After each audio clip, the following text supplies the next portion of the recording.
everything, thank you udah klik video ini dan selamat datang di Mr. Things. Apa kabar dunia? Demi dewa.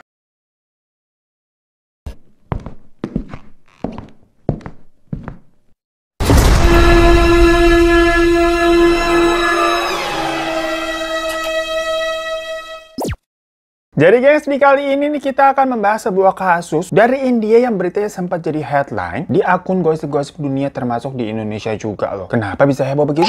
Soalnya di sini melibatkan orang-orang terkenal yang berujung nih tahu-tahu kayak ada kayak plot twist misteriusnya. Nah, dimana di sini ada seorang aktris Tollywood bernama Pratusha Banerjee. Dia tuh terkenal karena main film berjudul Balika Fadu. Ada yang tahu? Ada yang tahu? Tanya emak lu sono tuh, pasti dulu sering nonton. Tapi kalau kalian tadi dengar kata-kata Tollywood, kalian tuh gak salah denger, gengs. Jangan mentang-mentang gue dibilang suka belibet gitu kalau ngomong, atau kalau nulis judul suka typo begitu ya, kalian udah curiga sujon mulu.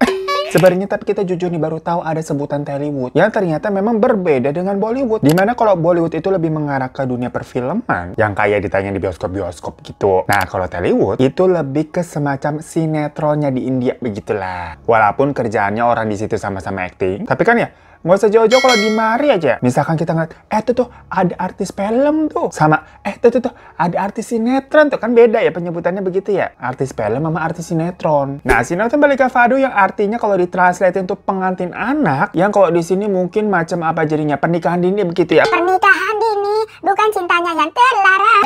Tapi sekarang mah udah internasional. Get loose, get loose, get loose. Ling-a-ling-a-ling-a-ling, get loose, get loose. Ling-a-ling-a-ling-a-ling. Nah, Balika Fadu tuh adalah sinetron India yang pertama kali berhasil menyelesaikan lebih dari 2000 episode, gengs. Yang mana setiap episodenya itu berdurasi kurang lebih 20 menit. Jadi udah bertahun-tahun tuh tayangnya, ngalahin apa Cinta Fitri, Tersanjung, Ganteng-Ganteng Serigala mah semua lewat. Pokoknya Balika Fadu ini tuh rilis pertama kali di channel Colors TV pada tanggal 21 Juli 2008 dan selesainya tuh 31 Juli 2016. Yang di total berarti kurang lebih 8 tahun ya, gengs ya. Itu kalau lu lagi kredit motor mau udah lunas tuh cicilannya 8 tahun. Atau kalau lu misalkan nih ibu-ibu nih lagi masukin anaknya SD, apa lulus belum selesai sinetron. Makanya bisa dibilang sinetronnya itu tuh cukup terkenal di antara masyarakat luas. Nah, Balika Fadu ini sebenarnya terdiri dari 2 season, gengs. Nggak apa-apa kita jelasin dulu ya background si sinetronnya begitu gimana ya, rumpi-rumpi dikit biar kalian paham nih. Jadi yang season 1 tuh namanya Balika Fadu Kachi Umar Kepakeriste atau pernikahan dini ikatan kuat di usia muda. Dan yang season 2 tuh namanya Balika Fadu Lamye Parke atau pernikahan dini momen romantis. Ya Allah Robby, judulnya begitu amat. Ya mohon maaf tapi kalau kita penyebutannya salah ya. Bahasa Inggris aja suka belibet apalagi ini bahasa India. Demi dewa. Nah, aktris Pratusha ini itu sempat menjadi semacam tokoh utamanya di Balika Fadu yang season 1, dimana berjalan kurang lebih 3 tahun dari 2010 sampai 2013. Yang kemudian si Pratusha ini memutuskan untuk berhenti dari sinetron itu dan perannya jadinya ya udah digantiin sama aktris lain. Macam dulu tuh apa Marshanda di Bidadari. Nah kan diganti nama Angel Karamoy. Ceritanya kalau nggak salah dulu Marshanda apa ya kecelakaan gitu di lab biologi, kesemprot gitu mukanya sama cairan kimia, jadinya rusak. Operasi plastik luar negeri, pulang-pulang mukanya jadi Angel Karamoy.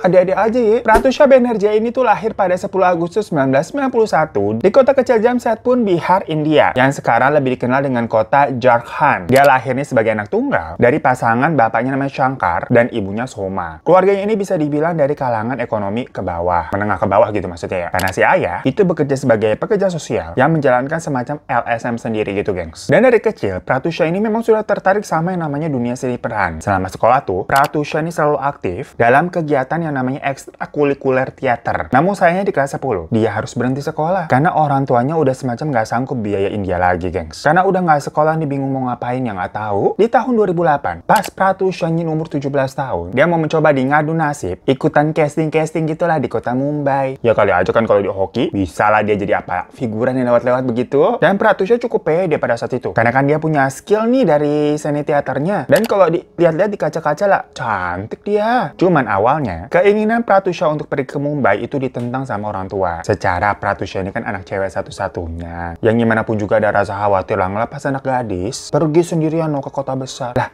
jaraknya aja dari tempat tinggal mereka di Jharkhand ke Mumbai itu jauhnya pakai banget. Sekitar 1300 kilometeran tuh. Yang kalau naik pesawat pas gua cek kurang lebih tuh 2,5 jam. Kalaupun naik kereta atau bis bisa sampai 21 jam. Lah apa kagak mabok lu kalau nggak minum antimo tuh perjalanan selama itu? Jauh bener. Antimo, boleh lo masuk-masuk kemari. Nah, akhirnya setelah diskusi yang panjang, orang tua Pratusha akhirnya memperbolehkan dia pergi. Yang setelah hampir 2 tahun nih nyoba ikut-ikutan casting, di awal tahun 2010, Pratusha akhirnya mendapatkan kesempatan pertamanya jadi pemeran figuran. Tapi walaupun peran figuran, Pratusha mah happy banget. Seenggaknya kan karirnya maju selangkah gitu, udah masuk kamera nih, walaupun apa yang kesorot kakinya doang misalkan. Nah, tapi setelah itu, masih di pertengahan tahun 2010, Pratusha ini dapat peran lagi, gengs. Di sebuah sinetron judulnya Yerista Kia Kahleta. Yerista Kia Kehlatahai. Allah ya Robbi. Hubungan ini disebut apa gitu kalau ditranslatein gitu.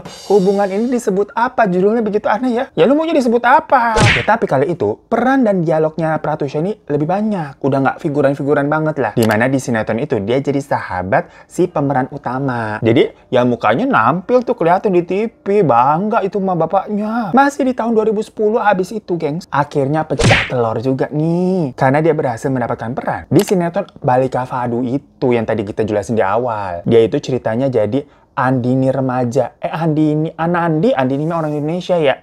Jadi Anandinya itu tuh peran utama ceweknya. Nah, Pratusha ini ceritanya jadi si masa remajanya si peran utama ceweknya itu. Ngerti kan ya maksudnya ya? Kayak gitu aja tuh nggak gampang loh. Karena dia berhasil mengalahkan lebih dari 70 kontestan lainnya. Bahkan katanya beberapa di antaranya tuh kontestan lainnya udah pada terkenal duluan, sebenarnya udah pada punya nama, tapi yang dipilih Pratusha. Nah, karena kan tadi Balika Fadu ini penayangan awalnya emang udah banyak disukai penonton. Tokoh utamanya si tadi tuh Anandi itu juga udah disukai sama emak-emak gitu ya. Nah, ini muncul nih Pratusha sebagai masa remaja Anandi. Ya langsung menarik perhatian juga, langsung tersorot gitu. Ih, siapa nih cantik gitu. Orang-orang jadi banyak ngefans sama dia, ngefans. Dari sinilah karirnya Pratusha meroket. Nah, setelah membintangi jadi Anandi tadi, Pratusha juga akhirnya banyak tuh masuk nominasi, menang kategori awards dan gitu-gitulah. Udah punya nama dong nih dia. Tapi dia nggak lupa nih sama kulitnya. Jadi istilah kacang lupa kulitnya nggak berlaku buat Pratusha. Soalnya hubungannya dengan keluarganya itu tetap baik, tetap harmonis. Dia mulai tuh menjadi tulang punggung keluarganya, mengangkat ekonomi keluarga, yang selalu rutin ngirim penghasilannya untuk bapak ibu. Ibunya Pratusha juga nih, itu jadi sering nih main-main ke kota, ke Mumbai, buat ya nemuin si Pratusha begitu kan. Sekalian jagain anaknya gitu. Si Pratusha sekarang hidupnya di apartemen bagus soalnya. Ya kecipratan lah. Yang kalau tinggal di Mumbai, ibunya bisa sampai 6 bulan tuh di sana tuh lama. Lah betah emaknya ya. Ya pokoknya karirnya Pratusha ini kan lagi terang-terangnya tuh. Sampai pada 4 Maret 2013, Pratusha mengeluarkan keputusan heboh. Dimana dia katanya mau keluar dari sinetron Balika Fadu yang padahal sudah membesarkan namanya. Yang padahal sinetron ini kan masih berlanjut nih, belum bungkus. Alasannya mungkin karena bosan kali ya. Bertahun-tahun stripping tiap hari. Dan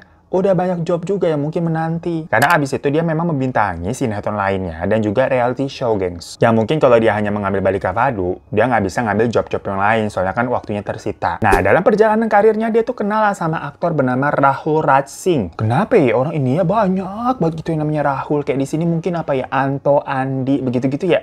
Yang ujung-ujungnya punya mereka jadian lah. Dan memutuskan untuk tinggal bareng tuh di apartemennya Pratusha di Mumbai. Yang cakep itu tuh yang emaknya suka 6 bulan di sana, betah banget. Ya tapi nggak apa-apa, yang namanya juga emak sendiri. Namanya emak gitu. Kalau jengukin anaknya mah ada maunya gitu. Lagi ada endorse apaan ibu ke situ yang ngambil endorsean buat teman-teman pengajian. Ya mau ngaji apa mau ngapain sih mak? Repot ya emak kita ya.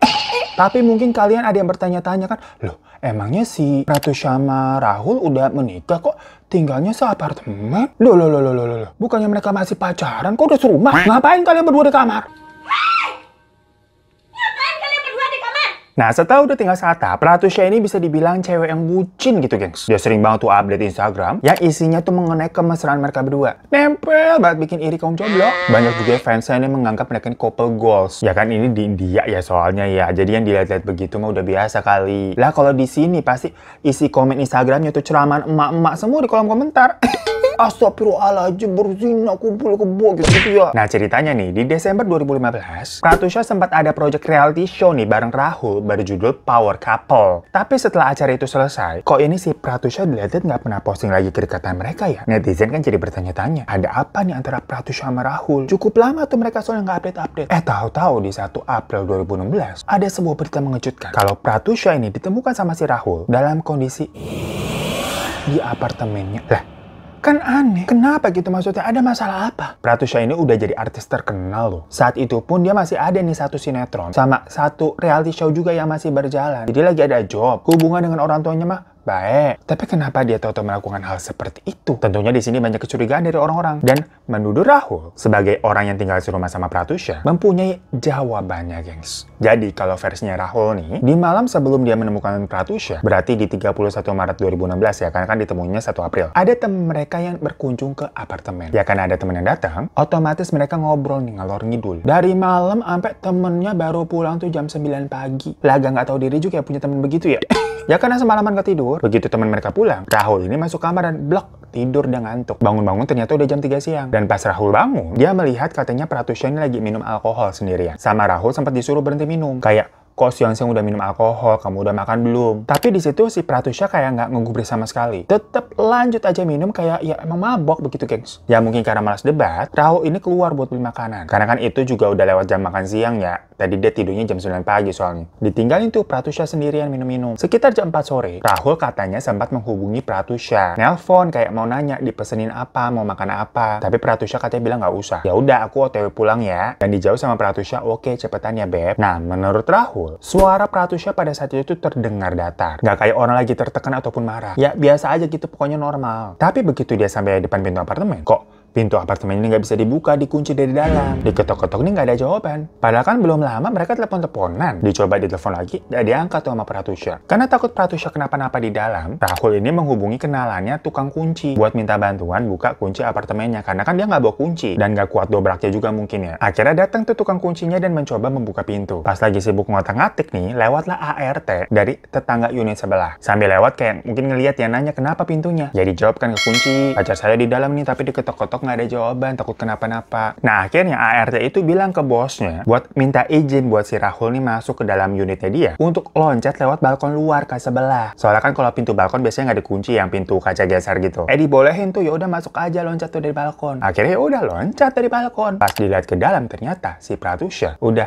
bergelantungan gitu kan, pakai kain sari yang dililit di kipas angin tuh di langit-langit di ruangan tengah. Itu kan horor banget ya. Dari situ si Rahul langsung buru-buru untuk nurunin Pratusha nih dan membawanya ke rumah sakit dengan harapan masih bisa ketolong. Tapi pas sampai rumah sakit ternyata ya udah Pratusha nggak selamat. Dia bilang nggak ada asupan oksigen ke otak ya akibat lehernya tercekat. Tapi di bagian tubuhnya itu terdapat beberapa luka lebam, gengs. Kayak lo kok ada luka? Makanya karena hal ini dianggap tidak wajar, pihak rumah sakit pun menghubungi kepolisian untuk bisa memproses kasus ini tuh lebih lanjut. Rahul juga akhirnya ngehubungin keluarganya Pratusha untuk memberitahu kalau Pratusha sudah tidak ada. Mulai dari kerabat dekat, orang-orang sekitar, semuanya tuh pada nggak percaya dengan berita itu. Mereka kira pas ditelepon sama Rahul nih lagi bohong April Mop. Nah soalnya kan itu kebetulan pas 1 April ya. Padahal ya Rahul nggak bercanda. Dari sini polisi mulai menyelidiki, di mana udah pasti Rahul itu jadi orang pertama yang diinterogasi. Karena selain dia tinggal serumah sama Pratusha, dia juga orang pertama kali yang memegang Pratusha. Karena kan mau nurunin dari kipas tadi ya. Cuma di hari itu si Rahul bilang masih shock. Dia belum mau ditanya-tanya dan harus berobat ke rumah sakit dulu, terapi. Nah masalahnya setelah Pratusha ini dinyatakan telah tiada, besoknya tanggal 2 April hari Sabtu, Pratusha ini langsung dikremasi, gengs, pukul 6 sore. Jadi nggak sempet tuh yang namanya ada otopsi dan lain-lain. Nah di tanggal 4 Aprilnya baru tuh polisi melakukan olah TKP. Di sana mereka menemukan alkohol, obat-obatan terlarang, sama baju yang berserakan gitu di mana-mana, kayak ada bekas ribut-ribut. Padahal Pratusha ini terkenal rapi banget orangnya. Nah selain itu juga ada 3 kejanggalan. Yang pertama, polisi tidak menemukan adanya surat apapun yang ditulis oleh Pratusha. Maksudnya gini, biasanya kebanyakan kasus-kasus seperti ini di India, orang yang benar-benar ingin pergi itu biasanya akan menuliskan ucapan semacam apa ya, permohonan terakhirnya atau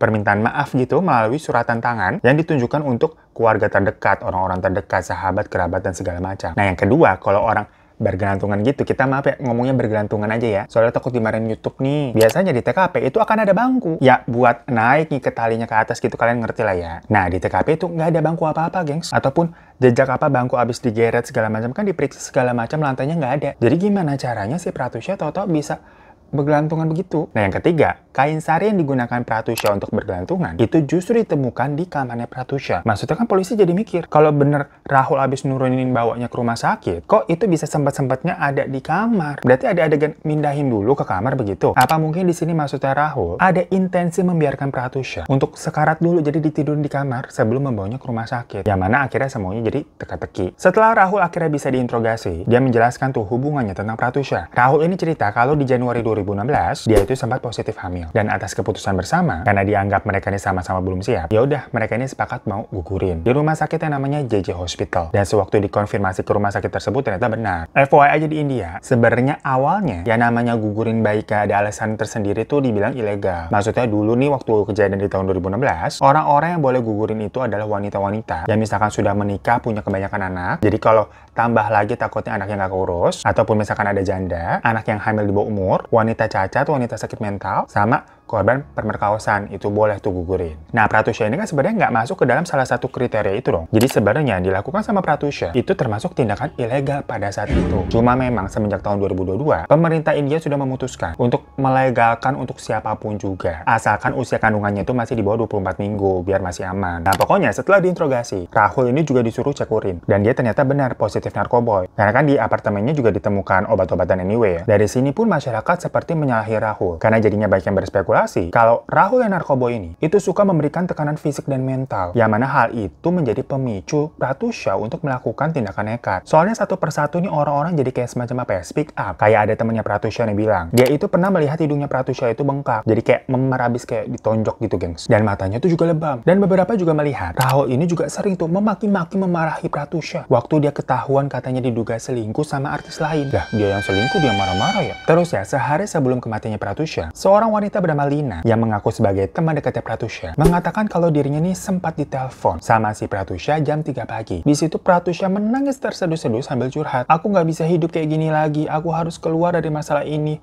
Aku cuma pengen hidup tenang. Tapi Lina yang ditelepon begitu jam 3 pagi, nyawanya juga belum ngumpul ya, jadi kayak dengerin aja. Dikira ya Pratusha lagi mabok dan galau aja lah. Nah, selain itu juga ada nih mantan asisten rumah tangganya Pratusha yang mengungkapkan kalau sebenarnya nih Pratusha itu udah pernah mencoba melakukan hal nekat kayak itu tuh 2 kali. Yang pertama, dia sempat coba minum racun tapi digagalkan sama ART-nya. Terus yang kedua, Pratusha ini sempat mencoba untuk lompat dari balkon tapi digagalkan sama orang sekitar. Nah, seiring berjalannya waktu, berita tentang Pratusha yang heboh ini semakin digoreng sama media, ditampilin terus. Ya nggak jauh-jauh kayak di sini kan juga kalau ada kasus-kasus gitu kan gitu ya. Apalagi Pratusha di sana terkenal, tahu-tahu begitu ya heboh. Dan di tanggal 5 April, orang tua Pratusha ini akhirnya juga semacam apa ya, angkat bicara gitu ke media. Mereka bilang kalau pas Pratusha sama Rahul ini pacaran di tahun 2015, sebenarnya orang tuanya tuh lagi tinggal di apartemennya Pratusha itu. Cuma karena Pratusha ini katanya berencana tinggal sama Rahul, jadi Pratusha ini meminta kedua orang tuanya untuk pulang kampung biar Rahul ini bisa leluasa di apartemennya. Jadi kayak semacam diusir secara halus. Nah, orang tuanya tuh berpendapat kalau itu adalah suruhannya Rahul. Karena Pratusha harusnya sifatnya nggak begini nih. Nah, dari situ, keluarga Pratusha ini akhirnya menuntut Rahul ke jalur hukum atas dugaan KDRT dan juga pemerasan hak harta kekayaan dari anak mereka Pratusha. Soalnya kan selama ini dinilai Rahul itu tinggal di apartemennya Pratusha dan memakai fasilitas-fasilitas pribadi dari Pratusha. Akhirnya pada 8 April, Rahul pun ditangkap. Karena kan sebelumnya juga memang ditemukan tuh banyak luka lebam di tubuhnya Pratusha. Jadi tuduhan KDRT-nya itu berdasar. Tapi tentunya Rahul ini meminta pembebasan bersyarat dengan mengajukan sejumlah jaminan tapi ditolak oleh pengadilan. Nah, melalui pengacaranya, Rahul sangat membantah kalau apa yang terjadi dari Pratusha ini adalah karena dirinya. Melainkan semua itu sebenarnya karena tekanan dari keluarganya Pratusha sendiri. Rahul bilang kalau orang tuanya Pratusha ini toksik. Mereka sering nih utang ke sana-sini atas namanya Pratusha. Sehingga si Pratusha tuh masih harus lunasin utang-utang orang tuanya yang banyak banget. Justru dengan si Rahul hadir, dia tuh membantu mengatur keuangannya Pratusha. Jadi di sini ada main salah-salahan gitu, gengs. Keluarganya Pratusha menyerang Rahul, sementara Rahul menyerang keluarganya Pratusha. Bener-bener macam kayak sinetron kan ya, tapi dibawa di real life-nya nih. Nah, singkat cerita, sidang terkait penyebab kematian Pratusha pun digelar. Ada beberapa hal yang Rahul sampaikan dalam BAP yang ternyata nggak sesuai dengan fakta yang terjadi. Karena di persidangan itu, percakapan antara Rahul dan Pratusha pun diperdengarkan dan diputar. Nah, ingat nggak tadi awalnya? Rahul kan cerita nih, menurut dia, suara di telepon si Pratusha ini kedengaran datar dan normal-normal aja. Waktu si Rahul lagi beli makan kan nanyain kan kamu mau makan apa. Namun faktanya di situ dalam percakapannya, Pratusha ini marah besar, gengs. मैं पैदा हुई थी, मेरे सब कर्म। बेबी आके बात करता हूँ।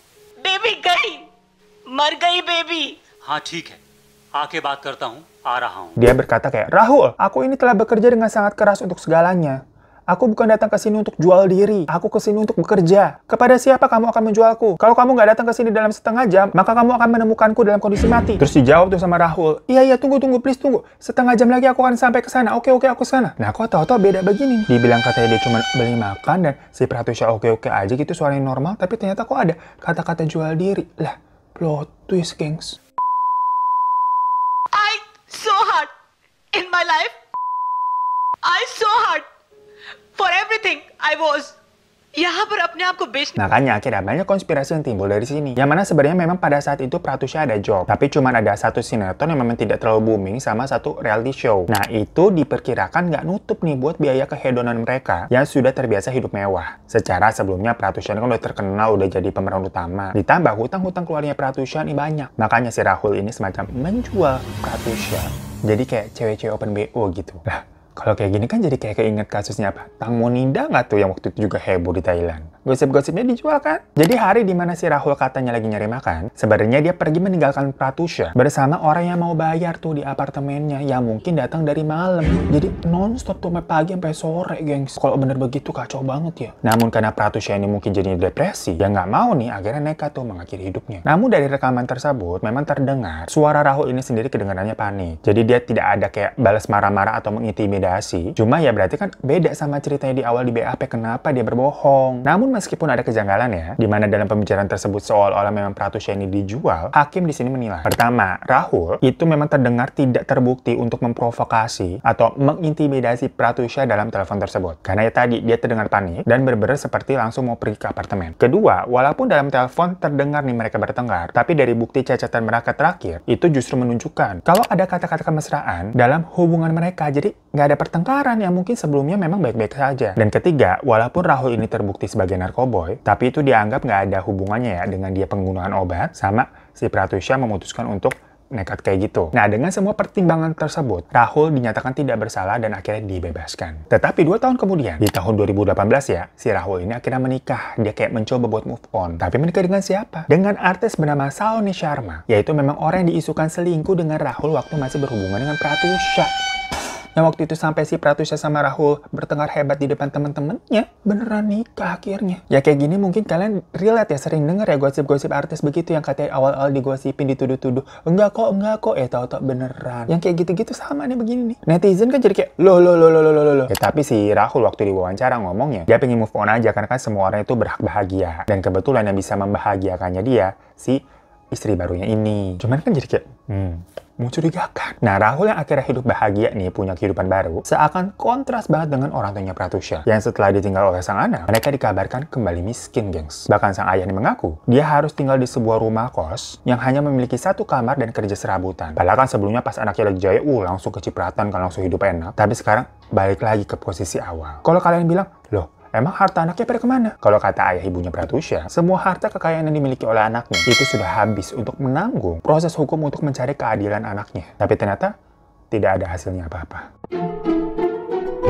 So guys, itu salah satu kasus di India yang sampai saat ini sih masih dipercaya sama banyak orang kalau sebenarnya ada hal-hal mencurigakan dari Rahul. Pertama ya tadi tuh ada bukti rekaman telepon di mana si Pratusha bilang dia mau dijual. Soalnya misalkan kalau pada saat itu memang si Pratusha ini ngelantur, harusnya Rahul ada berucap kayak, kamu ngomong apa sih? Atau kayak gitu-gitulah. Tapi kan ini nggak, seakan-akan emang itu terjadi. Sampai Rahul ini akhirnya buru-buru pulang ke apartemen. Dan di apartemen pun tidak ditemukannya ada bukti apa tuh, makanan yang katanya dibeli Rahul. Kan Rahul pergi beli makanan tuh bilangnya. Terus nggak ada juga tadi tuh kursi buat manjat sama kain sari yang ada di kasurnya Pratusha. Sementara kejadiannya kan di ruang tengah. Udah ini juga sebenarnya kasus gelantungan, tapi kok ada lebam-lebam. Yang endingnya si Rahul menikah dengan orang yang memang diisukan selingkuhannya, gengs. Ya apa kabar dunia? Cuma semua itu jadi susah dibuktikan juga. Karena sehari setelah kejadian, Pratusha ini dikremasi langsung. Jadi ya, apa yang mau diperiksa udah jadi abu. Nah, kalau menurut kalian gimana nih? Coba komen-komen di bawah ya. Ataupun kalian yang pernah ngikutin kasus ini dan tahu kayak ada konspirasi lainnya juga boleh komen di bawah. Thank you semua yang udah nonton. Jangan lupa ya klik subscribe di bawah kalau belum. Kalau udah, terima kasih banyak. Dan sampai jumpa lagi di kasus Mr. Sting selanjutnya. Assalamualaikum.